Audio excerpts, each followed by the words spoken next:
Tamralipta medical college campus পরিদর্শনে জেলা শাসক সহ প্রশাসনিক কর্তারা।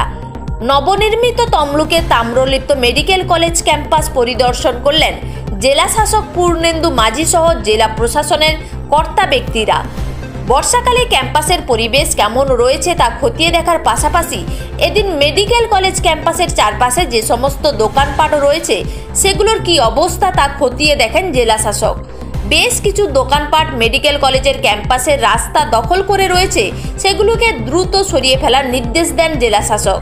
এদিন জেলা শাসক সহ পরিদর্শনে উপস্থিত ছিলেন তাম্রলিপ্ত পৌরসভার চেয়ারম্যান দীপেন্দ্র নারায়ণ রায়, তাম্রলিপ্ত মেডিকেল কলেজের অধ্যক্ষ সহ অন্যান্যরা। বর্ষাকালে ডেঙ্গুর আবির্ভাব ঘটে, তাই আগে থেকেই মেডিকেল কলেজ ক্যাম্পাস পরিষ্কার পরিচ্ছন্ন রাখার উদ্যোগ নিল জেলা প্রশাসন। আগামী 15ই আগস্ট পুনরায় তাম্রলিপ্ত মেডিকেল কলেজ ক্যাম্পাস পরিদর্শন করা হবে বলে জানান জেলা শাসক পূর্ণেন্দু মাঝি।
পড়াবে, থাকবে, যাবে, গ্রাউন্ডে যাবে।